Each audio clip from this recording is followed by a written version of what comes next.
Maryland's General Assembly convened in Annapolis this morning, the first day of a week-long special session. Now, if you follow me on social media, or if you're lucky enough to share a household with me, then you know that I'm paying very close attention to the top item on the agenda for this little shindig, the Congressional redistricting of Maryland.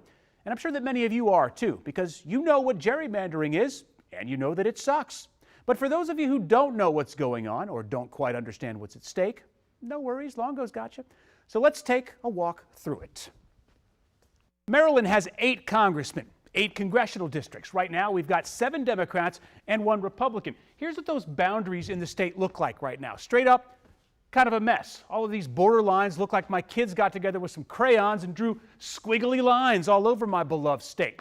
Now, these lines are about to be redrawn. It happens in all 50 states every 10 years after the census. All right, so what's the best way to do that? Do we just simply cut Maryland into 8 equal size pieces? 5, 6, 7. That's Maryland cut into 8 spots, but now you've got Baltimore, the same thing is down at the Southern Bay. You've got Montgomery County and Frederick sharing a community. Is that fair?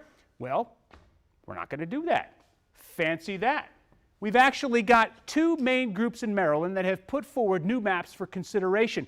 On one side is a map proposed by the Maryland Legislative Redistricting Commission. That's a partisan group made up of state lawmakers. On the other, a map from the Maryland Citizens Redistricting Commission, an independent group with an equal number of people from both parties. Now, full disclosure, the second commission was created by Republican Governor Larry Hogan.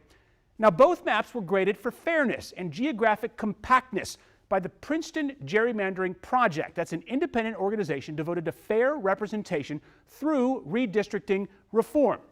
Here's what they graded: F and A. They graded the Legislative Commission map an F, while the Citizens Commission map got an A. All right, now I'm an adjunct professor of journalism at the University of Maryland, so I do a lot of grading. Here's the summary. One of those plans leads to a chance for equal representation for all the citizens of the old line state, and the other does not. Guess which one the legislature favors? The same one likely to pass, the one that got an F. Now, demographically, Maryland is 55% Democratic, 24% Republican, and 20% unaffiliated. Those numbers according to the State Board of Elections.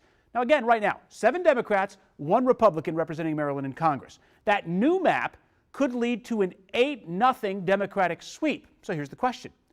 Is it fair that all 8 districts in Maryland should be represented by Democrats? Should 55% of the population, be they Democrat or Republican, have total control of any state's congressional delegation? Now you know why I'm paying attention.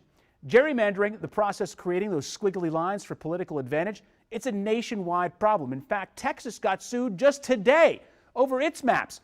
Allegations that they discriminate against Hispanic voters. Gerrymandering is a political tool used by both parties. In each case, the question remains, what's being done in Maryland? Is it fair? I know what I think. Why don't you tell me what you think? Reach out to me on all my social media platforms. Email me at alongo@wsa9.com. I want to know what you think. We want to share your comments here on the show throughout the week.